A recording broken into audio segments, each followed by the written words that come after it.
Alors, voici quelques éléments de correction concernant cette partie 1. Donc, la première question, c'était une lecture graphique. Donc ici, je vais tout de suite me rendre hop, au niveau du graphique. Donc, la première question, c'était à quelle hauteur se trouve le projectile 2 mètres après avoir été catapulté. Donc ici, si on se place à 2 mètres, on peut lire que l'image est 8. Donc le projectile se trouve à 8 mètres de hauteur. Et ensuite, la question suivante, c'était à quelle distance de la catapulte se trouve le projectile lorsqu'il est à 4 mètres de hauteur. Donc là, attention, on se place à 4. On vient lire les antécédents. Donc vous avez été nombreux à lire voilà, 0,75, 0,8 mètres. Mais par contre, vous avez été nombreux à oublier. Ici, il y avait une deuxième réponse possible qui était voilà 5,2, 5,25 mètres. Donc voilà pour la lecture graphique. Alors ensuite, on passait à une deuxième catapulte. Donc on avait une fonction donc, définie par f de x égale moins 2 facteur de x moins 5,5 facteur de x moins 1. Donc la première question, c'était ici, quelle est la nature de la courbe représentative de f? Donc c'était une parabole.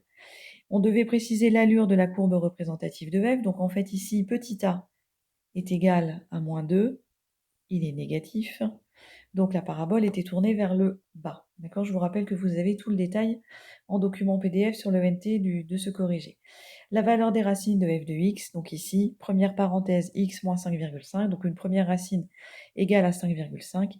Deuxième parenthèse x moins 1, donc une deuxième racine égale à 1. Ensuite, il fallait trouver les coordonnées, donc là je vous laisse prendre connaissance du PDF. Ensuite, il fallait représenter l'allure de la courbe représentative. Pardon. Donc là, c'est également dans le PDF. Alors, vous aviez un script en Python. Alors attention parce qu'on demandait quel serait l'affichage obtenu. L'affichage, c'est donc ici, ce qui suit le return. Et donc, en l'occurrence ici, on a dit que la parabole était tournée vers le bas. Donc, on aura un maximum. Et la valeur de S, si vous regardez ici, hop, ça correspond en fait à l'abscisse du sommet. Donc ici, c'était 3,25. Alors pour la partie C, là par contre, vous avez eu un petit peu plus de difficultés.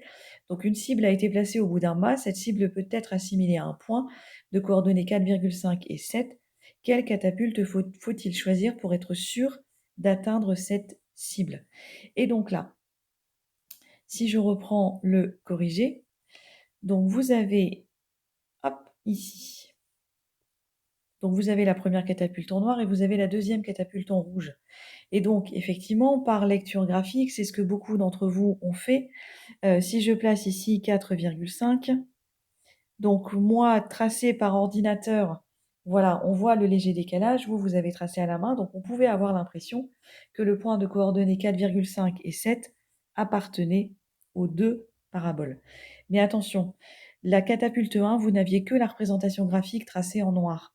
Donc même si à l'œil nu, on a l'impression que le point de coordonnées 4,5 et 7 appartient à cette parabole, ça n'est que de la lecture graphique. Donc on ne peut pas être sûr que le point appartienne. D'accord? C'est une hypothèse. Alors que pour la deuxième catapulte, vous aviez l'expression de f de x qui était moins 2, facteur de x moins 5,5, facteur de x moins 1. Et en fait, mon point, il avait pour coordonnées 4,5 et 7. Et bien, quand je remplace x par 4,5, je fais donc le calcul en remplaçant x par 4,5. Et là, quand on calcule, on trouve 7. F de 4,5 est égal à 7.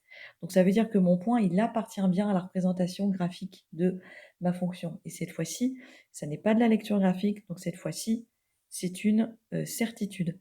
Donc en fait, avec la catapulte 1, on pouvait potentiellement choisir cette catapulte, mais sans certitude, alors qu'avec la deuxième catapulte, on est sûr de pouvoir la choisir. Voilà pour cet exercice numéro 1.